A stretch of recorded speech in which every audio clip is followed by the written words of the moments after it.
ಈ ವಿಡಿಯೋದಲ್ಲಿ ನಾವು ಅವಲಂಬಿತ ಹಾಗೂ ಸ್ವತಂತ್ರ ಚರ ಪರಿಮಾಣವನ್ನು ಬಳಸಿ ಗ್ರಾಫ್ ನಿರ್ಮಿಸುವುದನ್ನ ಕಲಿತೀವಿ ಅಂತ ಹೇಳಿದ್ರೆ ಒಂಚೂರು ಡೀಟೇಲ್ ಆಗಿ ಕಲಿತೀವಿ. ಈ ಟೇಬಲ್ ನೋಡಿದಾಗ ಡೇಟಾ ಬಳಕೆ ವರ್ಸಸ್ ಹಣದ ವೆಚ್ಚ, ಡೇಟಾ ಬಳಕೆ ಮತ್ತೆ ಹಣದ ವೆಚ್ಚ ಕೊಟ್ಟಿದ್ದಾರೆ. ನಾವು 2 GB ಡೇಟಾ ಬಳಸಿದಾಗ 100 ರೂಪಾಯಿನ ಕಟ್ಟಬೇಕು, 4 GB ಡೇಟಾ ಬಳಸಿದಾಗ 200, 8 GB ಬಳಸಿದಾಗ 400. ಈ ಉದಾಹರಣೆ ನಮ್ಗೆ ಗೊತ್ತು. ನಾವು ಎಷ್ಟು ಡೇಟಾವನ್ನು ಜಾಸ್ತಿ ಬಳಸ್ತಾ ಹೋಗ್ತೀವೋ ನಮ್ಮ ಹಣದ ವೆಚ್ಚ ಸಹ ಜಾಸ್ತಿ ಆಗ್ತಾ ಹೋಗುತ್ತೆ. ಇಲ್ಲಿ ಡೇಟಾ ಬಳಕೆ ಅನ್ನೋದು ಬಂದು ಸ್ವತಂತ್ರ ಚರ ಪರಿಮಾಣ ಆಗುತ್ತೆ. ಯಾಕಂತ ಹೇಳಿದ್ರೆ ಇದು ಬಂದು ನಾವು ಎಷ್ಟು ಬೇಕಾದ್ರೂ ಬಳಸಬಹುದು. ಅದೇ ರೀತಿ ಹಣದ ವೆಚ್ಚ ಏನಾಗುತ್ತೆ ಇಲ್ಲಿ ಅಂತ ಹೇಳಿದ್ರೆ ಅದು ಅವಲಂಬಿತ ಚರ ಪರಿಮಾಣ ಆಗುತ್ತೆ.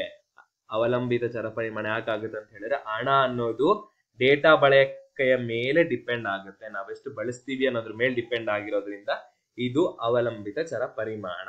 ಇದನ್ನ ಗ್ರಾಫ್ ಬಿಡಿಸಿ ನೋಡ್ತಾ ಹೋದ್ರೆ ಈ ಟೇಬಲ್ಗೆ 2 GB 100 ರೂಪಾಯಿ, 2 GB ಎಷ್ಟು 100 ರೂಪಾಯಿ ಆಗುತ್ತೆ. ಅದೇ ರೀತಿ 4 GB 200 ರೂಪಾಯಿ ಆಗುತ್ತೆ.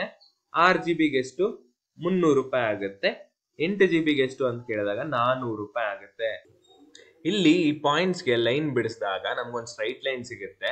ಈ ಸಂಬಂಧನ ಲೀನಿಯರ್ ರಿಲೇಶನ್ಶಿಪ್ ಹೇಳ್ತೀವಿ ಅಂತ ಹೇಳಿದ್ರೆ ರೇಖಾತ್ಮಕ ಸಂಬಂಧ ಅಂತ ಹೇಳ್ತೀವಿ. ಮತ್ತೊಂದು ಉದಾಹರಣೆ ನೋಡೋಣ. ಯಾವ ಉದಾಹರಣೆ? ಇಲ್ಲಿ ಒಂದು ಬ್ಯಾಂಕ್ ವಿದ್ಯಾರ್ಥಿಗಳಿಗೆ ಸ್ಥಿರ ಠೇವಣಿಗಳ ಮೇಲೆ 8% ಸರಳ ಬಡ್ಡಿ ಕೊಡ್ತಿದಾರಂತೆ.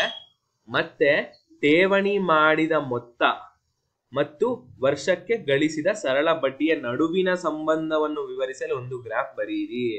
ಸ್ಟೂಡೆಂಟ್ಸ್ ಗಳಿಗೆ ಒಂದು ಬ್ಯಾಂಕು FD ಮಾಡಿಸಿದ್ರೆ ಅದ್ರ ಮೇಲೆ 8% ಬಡ್ಡಿ ಕೊಡ್ತಿದ್ಯಂತೆ. ನಾವು ಎಷ್ಟು ದುಡ್ಡು ಡೆಪಾಸಿಟ್ ಮಾಡ್ತಿದೀವಿ ಮತ್ತೆ ಆ ಅಮೌಂಟ್ಗೆ ಬರೋ ಇಂಟ್ರೆಸ್ಟ್, ವರ್ಷಕ್ಕೆ ಬರೋ ಇಂಟ್ರೆಸ್ಟ್ ನ ಸಂಬಂಧವನ್ನು ವಿವರಿಸಲು ನಾವು ಒಂದು ಗ್ರಾಫ್ ಬರೀಬೇಕಂತೆ. ಮತ್ತೆ ಮೊದಲನೇ ಪ್ರಶ್ನೆ ಎಷ್ಟು? ನಾವು 300 ರೂಪಾಯಿ ಹೂಡಿಕೆಗೆ ಸಿಗುವ ವಾರ್ಷಿಕ ಬಡ್ಡಿ. ನಾನು 300 ರೂಪಾಯಿ ಇನ್ವೆಸ್ಟ್ ಮಾಡಿದಾಗ ನನಗೆ ವರ್ಷಕ್ಕೆ ಎಷ್ಟು ಇಂಟ್ರೆಸ್ಟ್ ಬರುತ್ತೆ ಅನ್ನೋದು ಮೊದಲನೇ ಪ್ರಶ್ನೆ. ಮತ್ತೆ ವರ್ಷಕ್ಕೆ 56 ರೂಪಾಯಿ ಬಡ್ಡಿ ಬರ್ತಿದೆ ಅಂತ ಹೇಳಿದ್ರೆ ನಾನು ಎಷ್ಟು ಇನ್ವೆಸ್ಟ್ ಮಾಡಬೇಕು, ಎಷ್ಟು ದುಡ್ಡು ಫಿಕ್ಸೆಡ್ ಮಾಡಿಡಬೇಕು. ಈಗ ಇಲ್ಲಿ ಠೇವಣಿ ಮಾಡಿದ ಮೊತ್ತ ಅನ್ನೋದು ಮತ್ತೆ ಸರಳ ಬಡ್ಡಿ ಅನ್ನೋದು ಇವೆರಡರ ನಡುವೆ ಗ್ರಾಫ್ ಬಿಡಿಸ್ಬೇಕಾ? ಇಲ್ಲಿ ಠೇವಣಿ ಮಾಡಿದ ಮೊತ್ತ ಅನ್ನೋದು ಸ್ವತಂತ್ರ ಚರ ಪರಿಮಾಣ ಆಗುತ್ತೆ. ಯಾಕಂತ ಹೇಳಿದ್ರೆ ನಾವು ಎಷ್ಟು ಇನ್ವೆಸ್ಟ್ ಮಾಡ್ತೀವೋ ಅದ್ರ ಮೇಲೆ ನಮ್ಮ ಬಡ್ಡಿ ಅನ್ನೋದು ಡಿಪೆಂಡ್ ಆಗುತ್ತೆ. ನಾನಿಲ್ಲಿ ನೋಡ್ಬೋದು 100 ರೂಪಾಯಿ 200 ರೂಪಾಯಿ 300 400 ಅಂತ ತಗೊಂಡಿದ್ದೀನಿ. ಯಾಕಂತ ಹೇಳಿದ್ರೆ ನಮ್ ಗ್ರಾಫ್ ಚೆನ್ನಾಗಿ ಬರುತ್ತೆ ಈಸಿಯಾಗಿ. ಮತ್ತೆ 100 ರೂಪಾಯಿ ಮಿನಿಮಮ್, 100 ರೂಪಾಯಿ ಅನ್ನೋದು ಮಿನಿಮಮ್ ಇನ್ವೆಸ್ಟ್ ಮಾಡ್ಲೇಬೇಕು. ಇದಕ್ ಮಾತ್ರ ನಾವು ಬಡ್ಡಿ ಡಿಪೆಂಡ್ ಆಗುತ್ತೆ.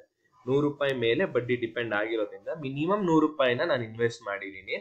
ಇದಕ್ ಬಡ್ಡಿ ಎಷ್ಟು ಬರುತ್ತೆ ಅಂತ ನಾನು ಚೆಕ್ ಮಾಡ್ತೀನಿ. ಗಳಿಸಿದ ಬಡ್ಡಿ ಅಂತ ಹೇಳಿದ್ರೆ SI, ಇದಕ್ ಫಾರ್ಮುಲಾ ಏನಾಗುತ್ತೆ? P × T × R divided by 100 ಅಂತ ಆಗುತ್ತೆ. P ಅಂತ ಹೇಳಿದ್ರೆ ಪ್ರಿನ್ಸಿಪಲ್ ಅಮೌಂಟ್, ನಾನು ಎಷ್ಟು ಇನ್ವೆಸ್ಟ್ ಮಾಡ್ತಿದ್ದೀನಿ.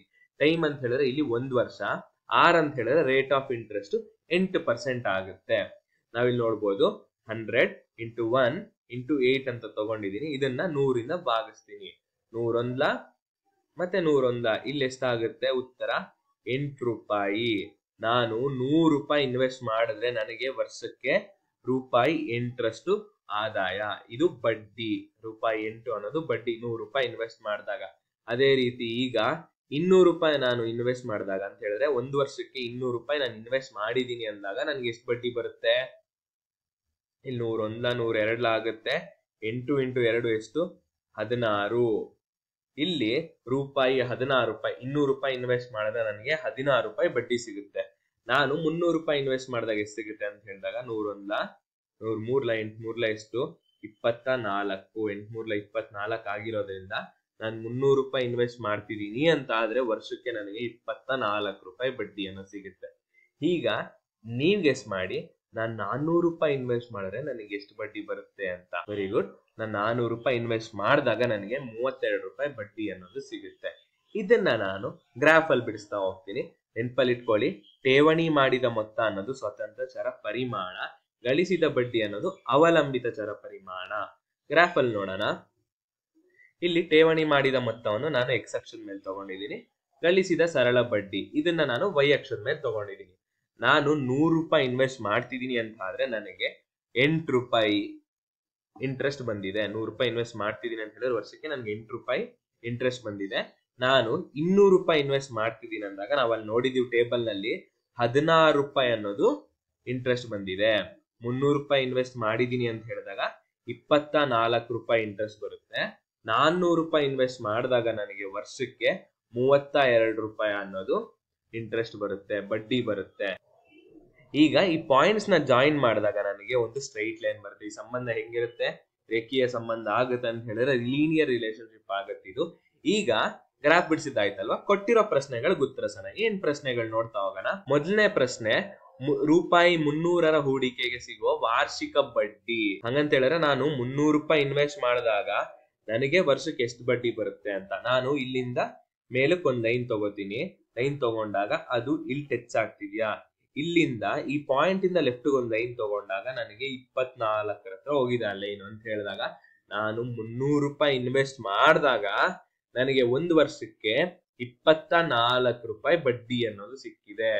ಮೊದಲನೇ ಪ್ರಶ್ನೆಗೆ ಉತ್ತರಿಸಿದ್ವಾ? ಈಗ ಎರಡನೇ ಪ್ರಶ್ನೆ, ವಾರ್ಷಿಕ ಅಂತ ಹೇಳಿದ್ರೆ ವರ್ಷಕ್ಕೆ ನನಗೆ 56 ರೂಪಾಯಿ ಬಡ್ಡಿ ಬರ್ಬೇಕು ಅಂತ ಆದ್ರೆ ನಾನು ಎಷ್ಟು ಇನ್ವೆಸ್ಟ್ ಮಾಡ್ಬೇಕು ಅನ್ನೋದು ಎರಡನೇ ಪ್ರಶ್ನೆ. ಇಲ್ಲಿ 56 ಅನ್ನೋದು ಇಲ್ಲಿದೆ. ನನಗೆ ವರ್ಷಕ್ಕೆ 56 ರೂಪಾಯಿ ಬಡ್ಡಿ ಬೇಕೇ ಬೇಕು ಅಂತ ಹೇಳಿದ್ರೆ 56 ರೂಪಾಯಿ ಬರ್ಬೇಕು ಅಂತ ಆದ್ರೆ ನಾನು ಎಷ್ಟು ಇನ್ವೆಸ್ಟ್ ಮಾಡ್ಬೇಕು ಅನ್ನೋದು ಪ್ರಶ್ನೆನಾ? ಈ 56ರಿಂದ ನಾನು ರೈಟ್ ಸೈಡ್ ಒಂದು ಲೈನ್ ತಗೋತೀನಿ. ಇಲ್ಲಿ ತಗೊಂಡಾಗ ಈ ಪಾಯಿಂಟ್ ಅಲ್ಲಿ ಮೀಟ್ ಆಗ್ತಿದೆ ಈ ಎರಡು ಲೈನ್. ಇಲ್ಲಿಂದ ಕೆಳಗಡೆ ಒಂದು ಲೈನ್ ಜಾಯಿನ್ ಮಾಡ್ತೀನಿ. ಜಾಯಿನ್ ಮಾಡಿದಾಗ ಇಲ್ಲಿ 700 ಹತ್ರ ಬಂದಿದೆ. ಹಂಗಂತ ಹೇಳಿದ್ರೆ ನನಗೆ ವರ್ಷಕ್ಕೆ 56 ರೂಪಾಯಿ ಬಡ್ಡಿ ಬರ್ಬೇಕು ಅಂತ ಹೇಳಿದ್ರೆ ನಾನು 700 ರೂಪಾಯಿನ ನಾನು ಇನ್ವೆಸ್ಟ್ ಮಾಡಬೇಕು. ಈ ಎರಡು ಪ್ರಶ್ನೆಗಳಿಗೆ ಉತ್ತರಿಸಿದ್ವಾ? ರೂಪಾಯಿ 300 ನಾನು ಇನ್ವೆಸ್ಟ್ ಮಾಡಿದ್ರೆ ವರ್ಷಕ್ಕೆ 24 ರೂಪಾಯಿ ಬಡ್ಡಿ ಬರುತ್ತೆ. ವರ್ಷಕ್ಕೆ 56 ರೂಪಾಯಿ ಬಡ್ಡಿ ಬೇಕು ಅಂತ ಹೇಳಿದ್ರೆ ನಾನು ವರ್ಷಕ್ಕೆ 700 ರೂಪಾಯಿನ ನಾನು ಇನ್ವೆಸ್ಟ್ ಮಾಡಿ ಫಿಕ್ಸೆಡ್ ಮಾಡಬೇಕು. ನೆಕ್ಸ್ಟ್ ಪ್ರಶ್ನೆ, ಒಂದು ರೈಲು ಎ ನಿಲ್ದಾಣದಿಂದ ಬಿ ನಿಲ್ದಾಣಕ್ಕೆ ಸ್ಥಿರ ವೇಗದಲ್ಲಿ ಚಲಿಸುತ್ತಿರುತ್ತದೆ.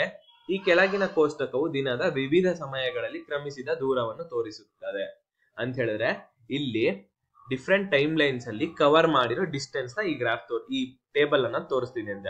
10 ಗಂಟೆಗೆ ಟ್ರೈನು ಎ ಸ್ಟೇಷನ್ ಇಂದ ಬಿ ಸ್ಟೇಷನ್ ಹೋಗುವಾಗ 60 ಕಿಲೋಮೀಟರ್ ಕವರ್ ಮಾಡಿದೆ. 11 ಗಂಟೆಗೆ 120 ಕಿಲೋಮೀಟರ್, 12 ಗಂಟೆಗೆ 180, 1 ಗಂಟೆಗೆ ಅದು 240 ಕಿಲೋಮೀಟರ್ ಕವರ್ ಮಾಡಿರುತ್ತಂತೆ ಎ ಸ್ಟೇಷನ್ ಇಂದ ಬಿ ಸ್ಟೇಷನ್ ಹೋಗೋ ದಾರಿನಲ್ಲಿ.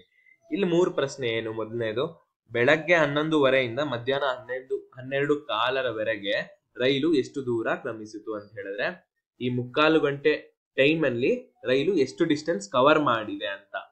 ಎರಡನೇ ಪ್ರಶ್ನೆ ಏನು ಅಂತ ಹೇಳಿದ್ರೆ ಎ ನಿಲ್ದಾಣದಿಂದ ಹೊರಟ ರೈಲು 150 ಕಿಲೋಮೀಟರ್ ದೂರವನ್ನು ಎಷ್ಟು ಗಂಟೆಗೆ ಕ್ರಮಿಸಿದೆ. 150 ಕಿಲೋಮೀಟರ್ ಹೋಗಕ್ಕೆ ಎಷ್ಟು ಟೈಮ್ ತಗೊಂಡಿದೆ ಅನ್ನೋದು ಈ ಪ್ರಶ್ನೆ ಅರ್ಥ. ಮೂರನೇದು, ರೈಲಿನ ವೇಗ ಎಷ್ಟು. ಇಲ್ಲಿ ಸಮಯ ಅನ್ನೋದು ಸ್ವತಂತ್ರ ಚರ ಪರಿಮಾಣ, ದೂರ ಅನ್ನೋದು ಅವಲಂಬಿತ ಚರ ಪರಿಮಾಣ. ದೂರ ಅನ್ನೋದು ಸಮಯದ ಮೇಲೆ ಅವಲಂಬಿಸಿರುತ್ತದೆ. ಈ ಪ್ರಶ್ನೆ ನಾವು ಗ್ರಾಫ್ ಬಿಡಿಸೋಣ. ಈ ಗ್ರಾಫ್ ನೋಡಿದಾಗ ಸಮಯ ಅನ್ನೋದು ಸ್ವತಂತ್ರ ಚರ ಪರಿಮಾಣ ಆಗಿರೋದ್ರಿಂದ ಎಕ್ಸ್ ಅಕ್ಷದ ಮೇಲೆ ತಗೊಂಡಿದೀನಿ. ದೂರ ಅನ್ನೋದನ್ನ ವೈ ಅಕ್ಷದ ಮೇಲೆ ತಗೊಂಡಿದ್ದೀನಿ. ಯಾಕಂತ ಹೇಳಿದ್ರೆ ದೂರ ಅನ್ನೋದು ಸಮಯದ ಮೇಲೆ ಅವಲಂಬಿಸಿರುತ್ತದೆ. ಇಲ್ಲಿ ನಿಲ್ದಾಣ ಎ ಇಂದ ನಿಲ್ದಾಣ ಬಿ ಗೆ ಟ್ರೈನ್ ಹೋಗ್ತಿದೆ. ಟೈಮ್ ಲೈನ್ಸ್ ನೋಡಿ, ನಾನು 10, 10:15, 10:30, 10:45, 11 ಈ ರೀತಿ ನಾನು ಎಕ್ಸ್ ಅಕ್ಷನ 1 ಯೂನಿಟ್ ನ 1/4 ಗಂಟೆ ಅಂತ ಡಿವೈಡ್ ಮಾಡ್ಕೊಂಡಿದ್ದೀನಿ. ವೈ ಅಕ್ಷನ 1 ಯೂನಿಟ್ ನ 20 ಕಿಲೋಮೀಟರ್ ಅಂತ ತಗೊಂಡಿದ್ದೀನಿ. 20, 40, 60, 80, 100 ಅಂತ. ಮೊದಲನೇ ಪ್ರಶ್ನೆ ಏನಾಗಿತ್ತು? ಅದಕ್ಕೆ ಮುಂಚೆ ನಾವು ಪ್ಲಾಟ್ ಮಾಡೋಣ. 10 ಗಂಟೆಗೆ ಟ್ರೈನು 60 ಕಿಲೋಮೀಟರ್ ಚಲಿಸಿತ್ತು. ಹಿಂದೆ ನೋಡ್ಬೋದು, 10 ಗಂಟೆಗೆ ಟ್ರೈನು 60 ಕಿಲೋಮೀಟರ್ ಚಲಿಸಿದೆ. ಗ್ರಾಫ್ ಏನಾಗುತ್ತೆ? ಗ್ರಾಫು 10 ಗಂಟೆ ಅಂದ್ರೆ ಇಲ್ಲಿ 10 ಗಂಟೆಗೆ ಟ್ರೈನು 60 ಕಿಲೋಮೀಟರ್ ಚಲಿಸಿದೆ. ಮತ್ತೆ 11 ಗಂಟೆಗೆ ಎಷ್ಟು? 120 ಕಿಲೋಮೀಟರ್. 11 ಗಂಟೆಗೆ ಟ್ರೈನು 120 ಕಿಲೋಮೀಟರ್ ಚಲಿಸಿದೆ ಅಂತ ಹೇಳಿದಾಗ ನಮ್ಮ ಗ್ರಾಫು ನಮ್ಮ ಪಾಯಿಂಟ್ ಇಲ್ಲಿಗೆ ಬರುತ್ತೆ. ನೆಕ್ಸ್ಟ್ 12 ಗಂಟೆಗೆ ಎಷ್ಟು ಚಲಿಸಿತು ಅಂತ ಹೇಳಿದ್ರೆ 180 ಕಿಲೋಮೀಟರ್ ಟ್ರೈನ್ ಚಲಿಸಿದೆ. 180 ಕಿಲೋಮೀಟರ್ ಅಂತ ಹೇಳಿದ್ರೆ ಇಲ್ಲಿಗೆ 1 ಗಂಟೆಗೆ ಟ್ರೈನು 240 ಮ್ಯಾಕ್ಸಿಮಮ್ ಸ್ಟೇಷನ್ ಬಿ ಬಂದ್ಬಿಟ್ಟಿದೆ. 240 ಕಿಲೋಮೀಟರ್ ಟ್ರೈನ್ ಚಲಿಸಿದೆ. ಈ ಪಾಯಿಂಟ್ಸ್ ನ ಜಾಯಿನ್ ಮಾಡಿದಾಗ ನಮ್ಗೊಂದು ಸ್ಟ್ರೈಟ್ ಲೈನ್ ಬರುತ್ತೆ. ಇದು ಸಹ ಲೀನಿಯರ್ ರಿಲೇಶನ್ಶಿಪ್ ಆಗುತ್ತೆ ಅಂತ ಹೇಳಿದ್ರೆ ರೇಖೀಯ ಸಂಬಂಧ ಆಗುತ್ತೆ. ನಾವು ನೆಕ್ಸ್ಟ್ ಪ್ರಶ್ನೆಗಳಿಗೆ ಉತ್ತರಿಸೋಣ. ಮೊದಲನೇ ಪ್ರಶ್ನೆ ಏನಂತ ನೋಡೋಣ. ಮೊದಲನೇ ಪ್ರಶ್ನೆ ಬಂದು ಬೆಳಗ್ಗೆ 11:30 ಮಧ್ಯಾಹ್ನ 12:15 ರೈಲು ಎಷ್ಟು ದೂರ ಕ್ರಮಿಸಿತು.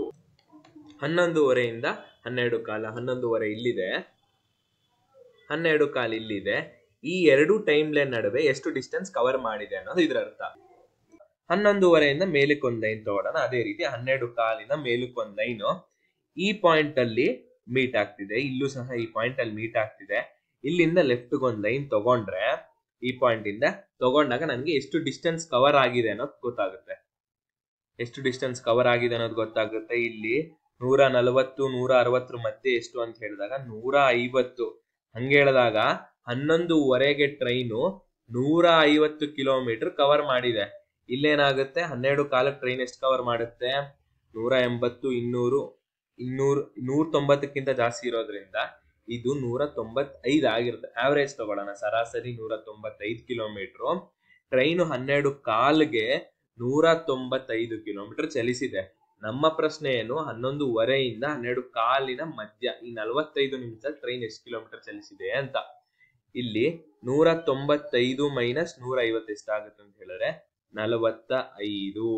45 ನಿಮಿಷದಲ್ಲಿ ಟ್ರೈನು 45 ಕಿಲೋಮೀಟರ್ ಚಲಿಸಿದೆ. 11:15 12:15 ಮಧ್ಯ ಟ್ರೈನು 45 ಕಿಲೋಮೀಟರ್ ಡಿಸ್ಟೆನ್ಸ್ ಕವರ್ ಮಾಡಿದೆ. ಈಗ ಎರಡನೇ ಪ್ರಶ್ನೆ ನೋಡೋಣ. ಎರಡನೇ ಪ್ರಶ್ನೆ ಅಂತ ಹೇಳಿದ್ರೆ, ಏ ನಿಲ್ದಾಣದಿಂದ ಹೊರಟಾಗಿನಿಂದ ರೈಲು 150 ಕಿಲೋಮೀಟರ್ ದೂರವನ್ನು ಎಷ್ಟು ಗಂಟೆಗೆ ಕ್ರಮಿಸಿದೆ? ಮತ್ತೆ ಮೂರನೇದೇನು, ರೈಲಿನ ವೇಗ ಎಷ್ಟು? ಇವೆರಡನ್ನು ನೋಡೋಣ. ಏನು, ಏ ನಿಲ್ದಾಣದಿಂದ ಹೊರಟ ರೈಲು 11:15ಗೆ ಎಷ್ಟು ಡಿಸ್ಟೆನ್ಸ್ ಕವರ್ ಮಾಡಿದೆ? 11:15 ಇಲ್ಲೇ ಇದೆಯಾ? ಇಲ್ಲೇ ಇದೆ 11:15. 11:15ಗೆ ಟ್ರೈನ್ ಎಷ್ಟು ಡಿಸ್ಟೆನ್ಸ್ ಕವರ್ ಮಾಡಿದೆ ಅನ್ನೋದೇ ತಾನೆ. 11:15ಗೆ ಲೈನ್ ತಗೊಂಡಿದ್ದೀನಿ. ಇಲ್ಲಿ ನೋಡಿದಾಗ 150 ಕಿಲೋಮೀಟರ್. 11:15ಗೆ ಟ್ರೈನು 150 ಕಿಲೋಮೀಟರ್ ಅಷ್ಟು ಡಿಸ್ಟೆನ್ಸ್ ಕವರ್ ಮಾಡಿದೆ. ಎರಡನೇ ಪ್ರಶ್ನೆ ಮುಗೀತು. ಮೂರನೇ ಪ್ರಶ್ನೆ ಏನು ಅಂತ ಹೇಳಿದ್ರೆ, ರೈಲಿನ ವೇಗ ಎಷ್ಟು ಅಂತ ಕೇಳ್ತಿದ್ದಾರೆ. ರೈಲಿನ ವೇಗ ಎಷ್ಟು ಅಂತ ಹೇಳಿದ್ರೆ, 10 ಗಂಟೆಗೆ ಟ್ರೈನು 60 ಕಿಲೋಮೀಟರ್ ಕವರ್ ಮಾಡಿದೆ. 11 ಗಂಟೆಗೆ ನೀವು ನೋಡ್ಬೋದು 120 ಕಿಲೋಮೀಟರ್ ಕವರ್ ಮಾಡಿದೆ. 10ರಿಂದ 11 ಗಂಟೆ 1 ಗಂಟೆಗೆ ಟ್ರೈನು ಎಷ್ಟು ಡಿಸ್ಟೆನ್ಸ್ ಕವರ್ ಮಾಡಿದೆ ಅಂತ ಹೇಳಿದ್ರೆ 60 ಕಿಲೋಮೀಟರ್ ಡಿಸ್ಟೆನ್ಸ್ ಅನ್ನೋದನ್ನ ಕವರ್ ಮಾಡಿದೆ. ನಮಗ್ ಗೊತ್ತು ವೇಗದ ಫಾರ್ಮುಲಾ ಎಷ್ಟು, ವೇಗದ ಸೂತ್ರ ಏನು ಅಂತ ಹೇಳಿದ್ರೆ ಡಿಸ್ಟೆನ್ಸ್ ಟ್ರಾವೆಲ್ಡ್ ಬೈ ಟೈಮ್. ನಾವ್ ಎಷ್ಟು ದೂರ ಹೋಗ್ತೀವೋ ಮತ್ತೆ ಎಷ್ಟು ಗಂಟೆಗೆ ಅನ್ನೋದ್ರ ಮೇಲೆ ನಿರ್ಧಾರ ಆಗುತ್ತೆ. ಇಲ್ಲಿ 1 ಅವರ್ಗೆ ಟ್ರೈನು 60 ಕಿಲೋಮೀಟರ್ ಡಿಸ್ಟೆನ್ಸ್ ಕವರ್ ಮಾಡ್ತಿದೆ. ಹಾಗಾಗಿ ನಮ್ಮ ವೇಗ ಬಂದು 1 ಅವರ್ಗೆ ಟ್ರೈನು 60 ಕಿಲೋಮೀಟರ್ ಕವರ್ ಮಾಡ್ತಿದೆ ಅಂತ. ಈ ಪ್ರಶ್ನೆಗಳಿಗೆ ಉತ್ತರ ಏನು ನಾವು ನೋಡ್ಬೋದು. ಮೊದಲನೇದು 11:15 ಟ್ರೈನು 150 ಕಿಲೋಮೀಟರ್ ಅಲ್ಲಿ ಇತ್ತು. 12:15ಗೆ 195. ಆ ಸಮಯದ ನಡುವೆ 45 ಕಿಲೋಮೀಟರ್ ಕವರ್ ಮಾಡಿದೆ. ಎರಡನೇದು ಬೆಳಗ್ಗೆ 11:15 ಟ್ರೈನ್ ಎಷ್ಟು ಕಿಲೋಮೀಟರ್ ಕವರ್ ಮಾಡಿತ್ತು ಅಂತ ಹೇಳಿದ್ರೆ 150 ಕಿಲೋಮೀಟರ್. ಮೂರನೇ ಪ್ರಶ್ನೆಗೆ ಉತ್ತರ, ವೇಗ ಬಂದು 60 ಕಿಲೋಮೀಟರ್ ಪರ್ ಅವರ್. 1 ಅವರ್ಗೆ ಟ್ರೈನು 60 ಕಿಲೋಮೀಟರ್ ದೂರನ ಕವರ್ ಮಾಡ್ತಿದೆ. ಈಗ ಈ ಪ್ರಶ್ನೆಗಳಿಗೆಲ್ಲ ಉತ್ತರ ಗೊತ್ತಾಯ್ತಲ್ಲ. ನಿಮ್ಗೊಂದು ಪ್ರಶ್ನೆ, ಸ್ವತಂತ್ರ ಮತ್ತೆ ಅವಲಂಬಿತ ಚರ ಪರಿಮಾಣಗಳೊಂದಿಗೆ ನಿಮ್ಮ ಸ್ವಂತ ಸನ್ನಿವೇಶಗಳನ್ನು ರಚಿಸಿ. ಆ ಸನ್ನಿವೇಶಗಳ ಎತ್ತರ ಅಥವಾ ವಯಸ್ಸು ಅಥವಾ ಅಧ್ಯಯನ ಮಾಡಿದ ಗಂಟೆಗಳು ಮತ್ತು ಪರೀಕ್ಷಾ ಅಂಕೆಗಳು, ಈ ರೀತಿ ಬೇರೆ ಬೇರೆ ರೀತಿ ಇರುತ್ತೆ. ಈ ಸನ್ನಿವೇಶನ ರಚಿಸಿ ಈ ಗ್ರಾಫ್ ಹೇಗಿರಬಹುದು ಅಂತ ಸ್ಕೆಚ್ ಮಾಡಿ ನೋಡಿ. ಅದು ಹೇಗಿರುತ್ತೆ ಅನ್ನೋದನ್ನ ನೀವು ಡಿಸೈಡ್ ಮಾಡಿ. ಅದು ಯಾವ ಸಂಬಂಧದಲ್ಲಿ ಇರುತ್ತೆ ಅನ್ನೋದನ್ನ ನೀವು ಅರ್ಥ ಮಾಡ್ಕೊಳ್ಳಿ.